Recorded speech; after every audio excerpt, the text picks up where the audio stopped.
Hermanos, les saludo en este nuevo día de estudio bíblico, que el Señor les bendiga grandemente.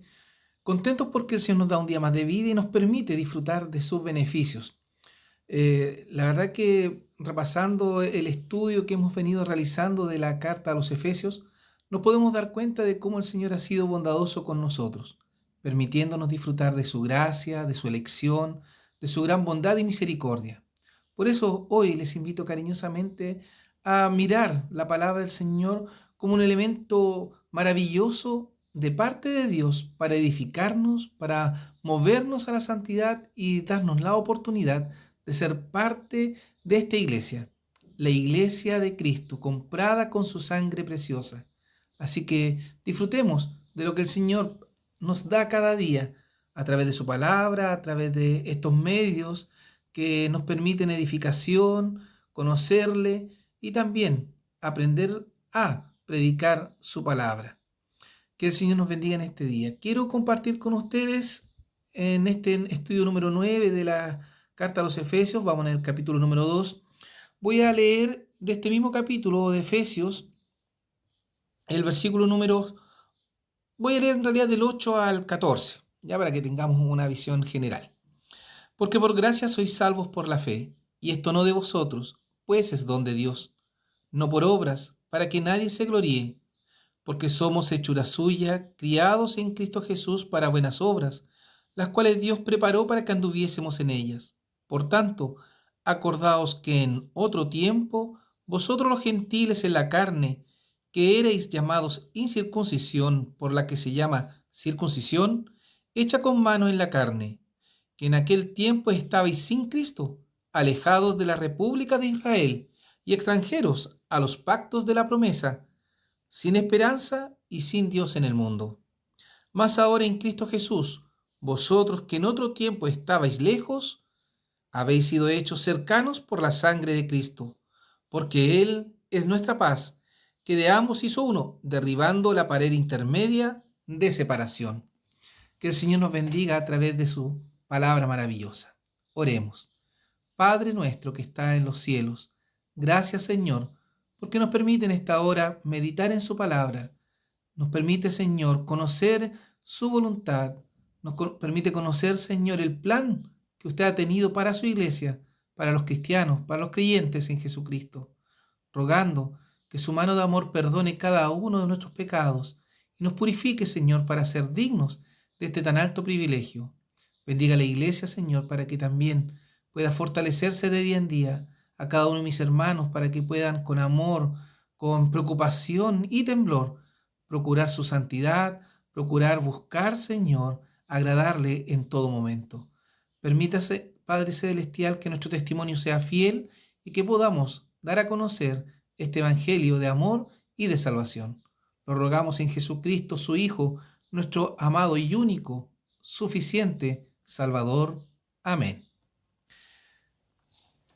Amados, la carta a los Efesios nos ha permitido conocer algunas características tanto de la iglesia de Éfeso, de los hermanos de la iglesia de Éfeso, como también la preocupación que tenía el apóstol Pablo por esta iglesia, pero pensando también en cómo el Señor ha preservado esta carta hasta nuestros días para nosotros, la iglesia de Cristo.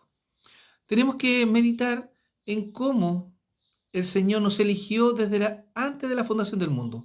Hablamos, ¿cierto?, de la predestinación, hablamos de esta elección maravillosa, la soberanía de Dios manifestada claramente en esta carta que nos muestra esta obra de redención. Cuando llegamos al capítulo 2, estuvimos viendo y conversando en el inicio sobre cómo recibimos o nuestra condición para cuando recibimos este regalo de amor. Y de ella recibisteis vosotros que estabais muertos en vuestros delitos y pecados, que en otro tiempo anduvisteis conforme a la condición de este mundo, en pecado, entre los cuales todos nosotros también vivimos en pecados. Pero el versículo 4 marcó la gran diferencia. Empero Dios, a pesar de toda nuestra condición, Dios soberano, Dios todopoderoso, Dios eterno, obró, se manifestó, diciendo el pasaje que Pablo escribe, que es rico en misericordia por su mucho amor con que nos amó. Y ahí sigue dando algunas características. El mucho amor que dio, con el cual Dios nos amó, permitió que el Evangelio llegase a nosotros.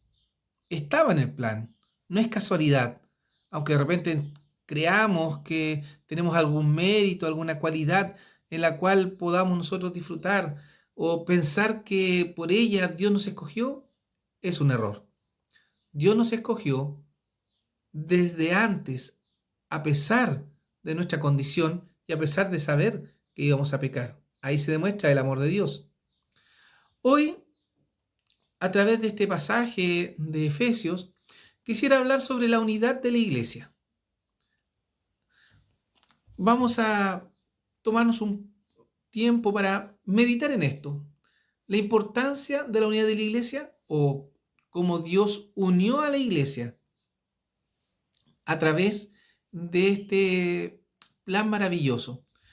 Debemos decir o vamos a mostrar que el pueblo de Dios en el Antiguo Testamento era una parte, pero en el Nuevo Testamento hay otra, y esta Dios las unió a través de Cristo, ¿ya? Ahí está el centro de la unidad de la iglesia. El versículo 11 y 12. Por tanto, acordaos que en otro tiempo vosotros los gentiles, ¿ya?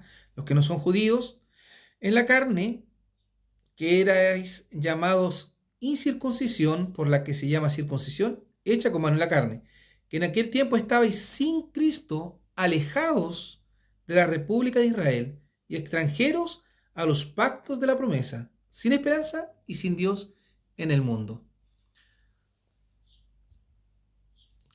Israel.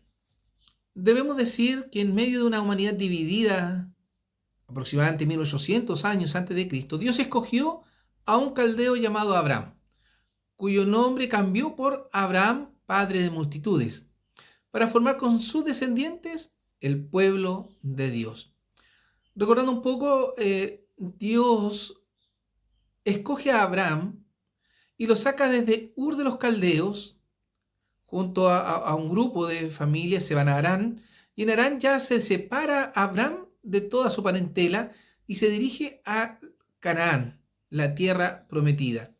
Y esta tierra prometida, debemos decirlo también, se mantuvo como prometida hasta el tiempo de Moisés, que llegó a habitarla con el remanente del pueblo que cruzó el desierto después de 40 años. Es conquistada por Josué y las tribus de Israel en un tiempo especial, y es este Abraham, el padre de Israel, es donde se funda la iglesia.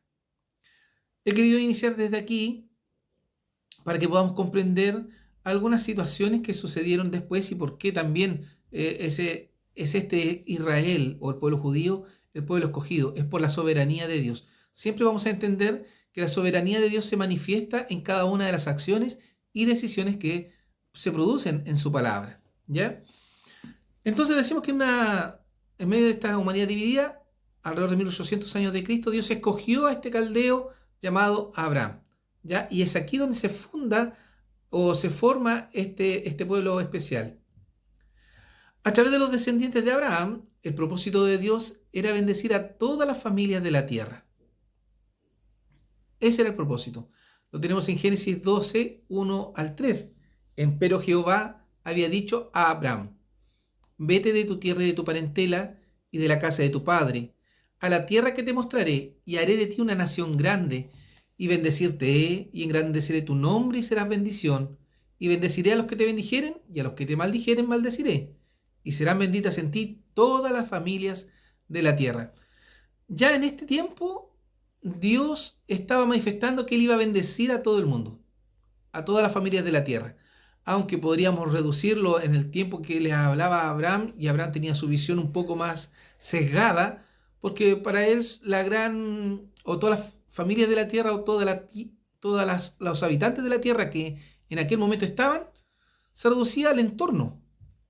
Las grandes civilizaciones, en Mesopotamia, en Canaán, en Egipto, que fueron los lugares que él recorrió. Quizás para él eso era todo el mundo que había en el momento, y podría extenderse esa promesa simplemente hasta ese punto. Pero nosotros entendemos que esta promesa se extiende en el tiempo, ya se extiende en el tiempo. Empero Jehová había dicho a Abraham, vete de tu tierra y de tu parentela y de la casa de tu padre a la tierra que te mostraré. Es aquí donde se prueba también la fe de Abraham, porque él deja a su familia y se va guiado por Dios. ¿Qué conocimiento tendría Abraham de Dios? No dice el relato, solamente escuchó la voz de Dios y creyó en él, y esto también le fue imputado a justicia. Bueno, sabemos que la obra de Dios es poderosa y cuesta resistirse a ella, y aquí es un claro ejemplo, pero también podríamos decir cómo la fe de Abraham en aquel tiempo fue suficiente. Suficiente. Es maravilloso pensarlo así, porque Abraham vivía en un mundo donde había mucha idolatría, donde habían creencias en cómo la naturaleza ofrecía, había una cantidad de dioses, los mesopotamios, así la historia lo revela, creían en el dios de la fertilidad, de la naturaleza, por eso subía el río, bajaba el río, la siembra, en fin, un sinnúmero de cosas. Pero no nos vamos a detener en eso, sino en esta fe y cómo Dios, o el propósito de Dios, a través de esta elección de Abraham, es para dar bendición. Perdón. En Génesis 22, 15 al 18 se nos dice, y llamó el ángel de Jehová a Abraham segunda vez desde el cielo y dijo, por mí mismo he jurado, dice Jehová, que por cuanto has hecho esto y no me has rehusado tu hijo, tu único, bendiciéndote bendeciré y multiplicando multiplicaré tu simiente como las estrellas del cielo y como la arena que está a la orilla del mar. Y tu simiente poseerá las puertas de sus enemigos. En tu simiente serán benditas todas las gentes de la tierra, por cuanto obedeciste a mi voz. La fe de Abraham fue maravillosa. Primero, recordemos que él no podía tener hijos, el Señor le da un hijo, Isaac. Pero aquí, en el relato de Génesis 22, Abraham, ¿qué hace? Dios le pidió que sacrificara a su hijo y Abraham lo va a realizar. Lo va a realizar como un acto de fe, como un acto de obediencia a este Dios todopoderoso. Vemos aquí la sumisión, la obediencia, el respeto que tenía Abraham por Dios. Pero Dios también tenía misericordia, porque no lo permitió. Más en esta prueba de fe, vio a un hombre que realmente obedecía. Por eso Abraham también llega a ser reconocido como el amigo de Dios. Es interesante todos estos apelativos que recibe, Padre de la fe, amigo de Dios, que nos muestran a un hombre que creció bajo esta fe especial, una fe sincera, que impacta grandemente a aquellos que podemos aprender de su historia. Pero entendamos cómo Dios a través de este hombre iba a bendecir a sus descendientes, de los cuales nosotros hoy, por fe, también somos descendientes. Dios hizo un pacto con Abraham, confirmándole que de su descendencia formaría un pueblo para él, y le dio la circuncisión como señal de ese pacto, en Génesis 17. Y esta circuncisión se manifiesta a lo largo de los tiempos, hasta esta carta a los Efesios. Quizás en la iglesia de Éfeso, algunos comentaristas también lo han mencionado, había cierta disputa entre gentiles y judíos sobre la circuncisión. ¿Ya? Los judaizantes específicamente trataron por mucho tiempo de hacer que los gentiles practicaran esta costumbre judía. Aunque Pablo luchó contra aquello y lo dice en varios de sus escritos, que no era necesario, y de hecho la iglesia en Jerusalén, cuando nosotros leemos el libro de los Hechos, cuando se empieza a predicar a los gentiles, se les llama a no circuncidarse, pero sí que practiquen ciertas observancias, y le dan 3 líneas de observancia: no tocar muerto, no beber sangre, ¿cierto? Y cuidarse de estas costumbres que más dañan el cuerpo. Pero no les obligaron a circuncidarse. Pero aparecieron ciertas corrientes, como decimos, y que cada uno de los estudiosos de la Biblia han llamado judaizantes. Y Pablo también los menciona, que buscaban que los gentiles practicaran estas costumbres judías. Y es allá donde apunta esta unidad de la iglesia, que la unidad de la iglesia no es por tradición, no es por obras, sino que es por fe. es por fe. Podemos reconocer la condición de los gentiles. Para los israelitas, la humanidad se divide en dos: Israel, el pueblo escogido, y gentiles, que era el resto de las naciones. No había más, más división. Podrían hablar de los egipcios, de Mesopotamia, los asirios, pero en realidad para el pueblo de Israel existen dos grupos: ellos y el resto del mundo. ¿Ya? Entonces ahí se hace referencia a los gentiles. La situación de los gentiles era la siguiente: eran incircuncisos, es decir, que no pertenece al pueblo de Dios, y una forma de pertenecer al pueblo de Dios era la circuncisión como señal. Esta señal del pacto que hizo Dios con Abraham y que se mantuvo en la tradición judía, y entiendo que hasta el día de hoy se practica, sabiendo que es la costumbre, que eso lo hace como parte del pueblo judío. Ahora, cuando nosotros lo vemos desde el lado espiritual, podemos decir que eran incircuncisos. ¿Por qué? Porque estaban sin Cristo, es decir, sin la esperanza de un Mesías. Estaban alejados de la ciudadanía de Israel. Estaban ajenos a los pactos de la promesa. Estaban sin Dios en el mundo, sin esperanza. Efesios 5:8 dice: porque en otro tiempo erais tinieblas, mas ahora sois luz en el Señor, andad como hijos de luz. Estos gentiles, aquellos no creyentes, no participantes de las costumbres judías, eran rechazados por los judíos. Y cuando se empezó a predicar el Evangelio, se mantuvo una discriminación, podríamos decir, hacia aquellos por no practicar estas costumbres, a pesar que Pedro y Pablo hablaron fuertemente contra aquello, especialmente Pablo, siendo judío, siendo entendido en la ley, pero comprendió el Evangelio como una circuncisión espiritual y no física. No era necesario cortar el prepucio, sino era necesario cortar el pecado desde el corazón. Y allá apuntaba el llamado del apóstol. Por eso cuando escribe la carta a los Efesios, y específicamente en este capítulo 2, en el versículo número 8, cuando dice: porque por gracia sois salvos por la fe. Y esto no de vosotros, pues es un don de Dios. O sea, no es algo físico, es algo espiritual. La unidad de la iglesia pasa de la misma manera. Hoy lo podemos plasmar a través de lo que estamos viviendo con esta pandemia. Estamos alejados del templo, de poder congregarnos, de poder compartir, pero es necesario también mantener la unidad de esta iglesia, la iglesia visible. ¿Cómo lo hacemos? Espiritualmente. Espiritualmente, nosotros mantenemos oración por nuestros hermanos. Espiritualmente, buscamos tener algún tipo de contacto con ellos. Hoy, gracias al Señor, tenemos muchos medios para mantener cercanía con la iglesia. Medios virtuales, los teléfonos, llamadas, podemos seguir escribiendo, en fin, un sinnúmero de formas en las cuales podemos mantener esta unidad. Pero entendamos que la primera unidad que debe existir en la iglesia es la unidad espiritual. Si el Espíritu no obra en nosotros, vamos a crear conflictos en la iglesia, vamos a crear división en la iglesia. Nuestra vida espiritual debe llevar a la unidad, pero si nuestro testimonio no es para unidad, para bien de la iglesia, debemos evaluarnos, debemos considerar que algo no está funcionando bien. Porque si no estoy siendo un buen testimonio, si mi vida como creyente se está apartando, y quizás vemos estas características que podemos identificar en alguien que no pertenecía al pueblo de Israel, podemos verlo hoy, quizás estamos siendo falsos creyentes. Falsos creyentes.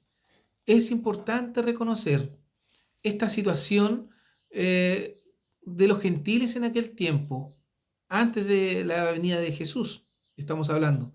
El pueblo de Israel siempre tuvo la esperanza del Mesías, la esperanza del Redentor, aunque no lo reconocieron en su momento, pero poco a poco fueron conociendo de Jesús y entendiendo el plan que Dios había tenido a través de este Mesías, el Hijo de Dios. Y poco a poco también fueron recibiendo este beneficio de la ciudadanía de Israel.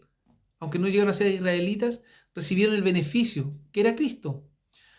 estaban ajenos a los pactos de la promesa, pero fueron incluidos por el sacrificio de Cristo en la cruz. Así también nosotros. ¿Cómo llegamos a disfrutar de los pactos de la promesa? Por la sangre de Cristo que fue derramada en aquella cruz, en aquella cruenta cruz. Hoy, el pueblo gentil, aquellos no judíos, podemos disfrutar que Dios envió a su Hijo al mundo para salvar a los pecadores, de los cuales somos los primeros. No teniendo esperanza, se nos hizo esperanza. Por eso Efesios 5:8 dice, porque en otro tiempo erais tinieblas, había oscuridad en nuestra vida, pero llegó el Mesías, llegó Jesús y unió así a este grupo de personas en uno. Y aparece la esperanza. ¿Cuál esperanza? La de la vida eterna. El pueblo de Dios en el Nuevo Testamento. En el Antiguo Testamento vemos que el pueblo de Dios era Israel, un pueblo selecto, un grupo apartado. Pero en el Nuevo Testamento se nos muestra que este pueblo creció y creció por la gracia de Dios. Por eso dice, porque por gracia, un regalo, algo que no merecíamos, ahora es para nosotros. Por gracia sois salvos por la fe. La fe, esto de creer, es pues la fe, la sustancia de las cosas que se esperan, la demostración de las cosas que no se ven. Es pues la fe, una espada de dos filos que penetra hasta llegar a lo más profundo del ser. Efesios 2:13 nos dice, mas ahora en Cristo Jesús, vosotros que en otro tiempo estabais lejos, gentiles, habéis sido hechos cercanos por la sangre de Cristo. Habéis sido hechos cercanos por la sangre de Cristo. Mas ahora, estas palabras cambian completamente la condición de los gentiles. Aquella era la situación de ustedes, estabas alejados, estábamos sin Cristo, alejados de la ciudadanía de Israel, ajenos a los pactos de la promesa, sin Dios en el mundo, sin esperanza. Así estábamos antes. Mas ahora, aquella situación cambia. Ahora que el pueblo gentil tiene la misma posibilidad que los israelitas. ¿Por qué? Porque el Mesías esperado llegó.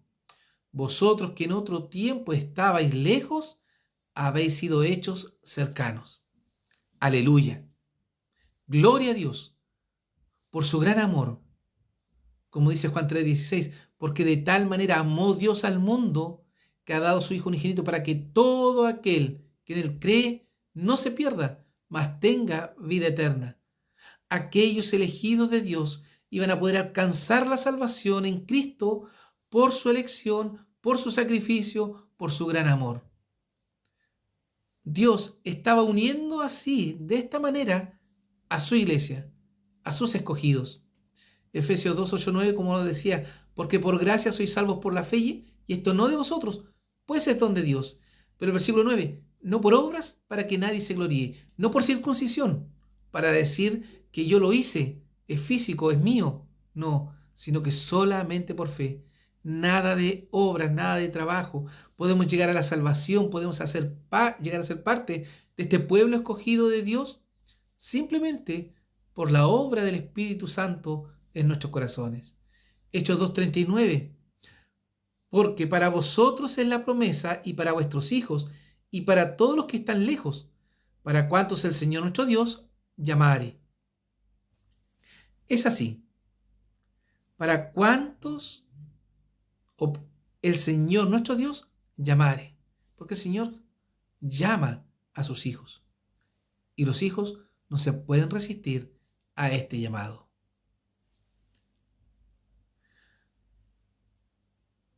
Esta iglesia, Antiguo Testamento, Nuevo Testamento, están unidos por Cristo.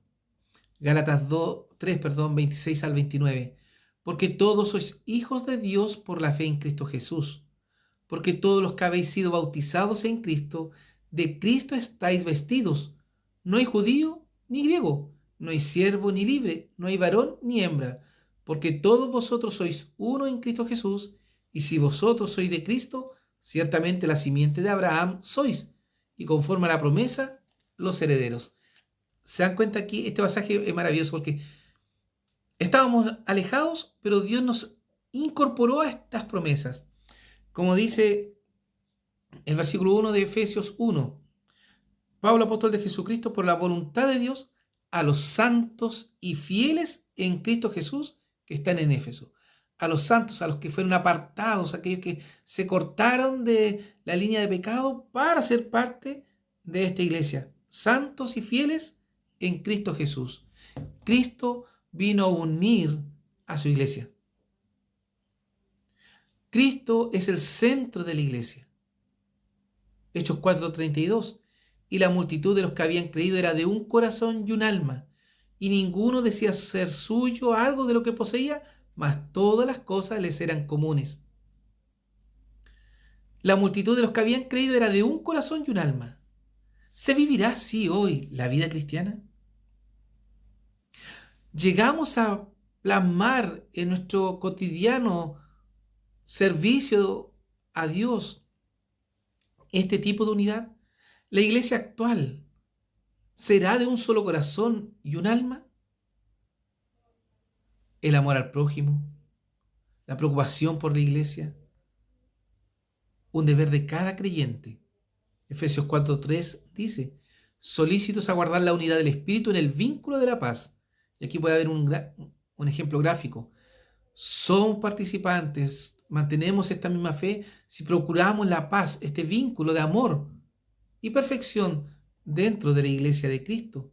Estamos unidos por Él y Él procuraba la armonía, Él procuraba la paz de su iglesia, de sus escogidos. Si nosotros estamos creando conflictos, si estamos siendo piedra de tropiezo, debemos preocuparnos. Si vemos a la luz de la palabra de Dios y el testimonio de Jesucristo que estamos cometiendo alguna falta, debemos arrepentirnos, debemos buscar la santidad, debemos buscar la perfección en Jesucristo para que la iglesia sea de bendición, para que la iglesia sea bendecida por su Dios. Solícitos a guardar la unidad del Espíritu en el vínculo de la paz. Eran de un mismo corazón, de una misma alma. Había amor los unos por los otros, preocupación, pero especialmente búsqueda de la paz y la santidad. Gálatas 3:26-28, porque todos sois hijos de Dios por la fe en Cristo Jesús. Nada de obras, solamente fe. Porque todos los que habéis sido bautizados en Cristo, de Cristo estáis vestidos. Cuando preparaba el estudio y pensaba en esto, me imaginaba esto, vestido de Cristo. Y realmente es un peso muy grande. Siendo un gran privilegio. Pero imagínense vestirnos de Cristo. No con estas ropas, sino que Cristo se refleje en nosotros.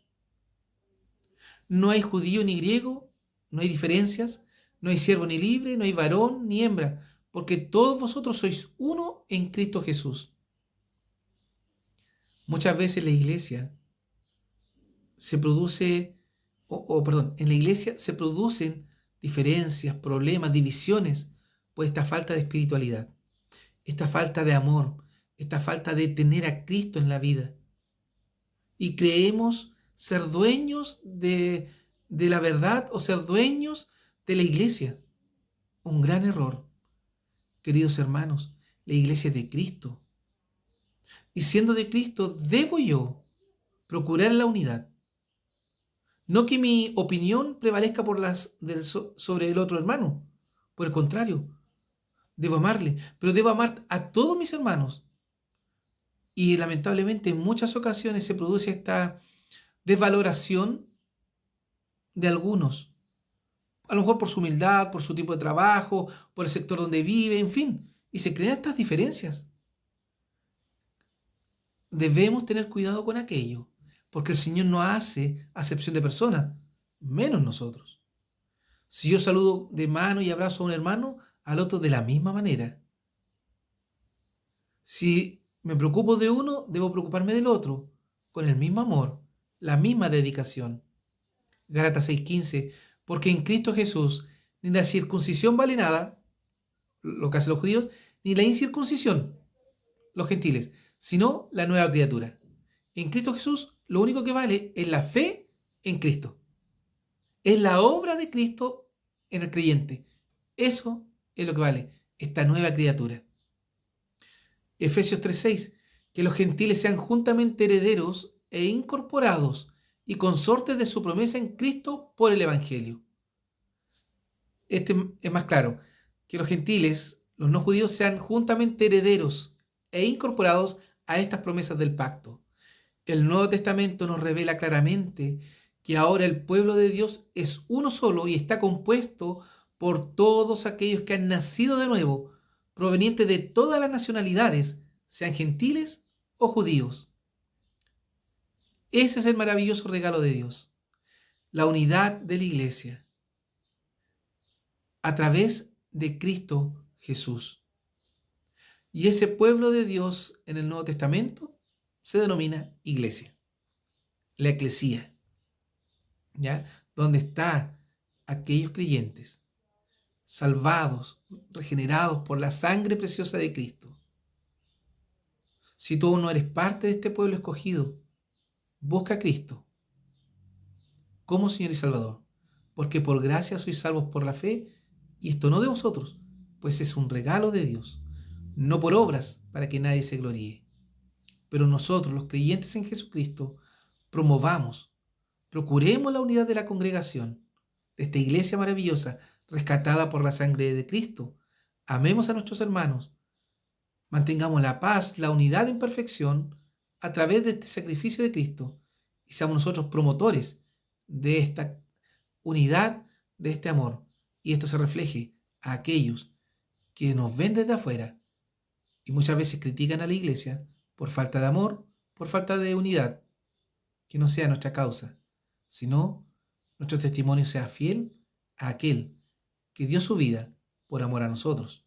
Que el Señor les bendiga, queridos hermanos, nos guarde, nos ayude y nos permita confortarnos en su amor cada día, y a través de este amor podamos mantener la unidad de esta iglesia que fue rescatada, salvada por la sangre preciosa de Cristo en la cruz, el cual resucitó de los muertos para darnos la esperanza de la vida eterna. Que el Señor sea con ustedes. Oramos. Bondadoso Señor, gracias por su palabra. Gracias porque podemos hoy ver la necesidad e importancia de la unidad de su pueblo. Permítanos, Señor, ser un aporte a esta unidad con amor, con paz, con dedicación. Bendiga a cada uno de los miembros de nuestra congregación para que podamos, Señor, procurar esta unidad en Cristo, esta unidad en amor, en este amor que Cristo mostró por cada uno de nosotros. Bendiga a aquellos que quizás teniendo dificultades y han tenido acciones que han ido en contra de esta unidad. Permítales reconocerlo y buscar el perdón de parte suya y promover una paz sincera, dedicada. Cuide de que su pueblo, ayude a la iglesia, y aquellos que usted ha elegido y ha llamado a salvación puedan también incorporarse a este pueblo, a esta comunidad. Rogamos todo esto, Señor, en los méritos de Cristo Jesús, nuestro Salvador. Amén. Queridos hermanos, que el Señor les bendiga grandemente y procuremos esta unidad en amor y en perfección. Que el Señor sea con ustedes.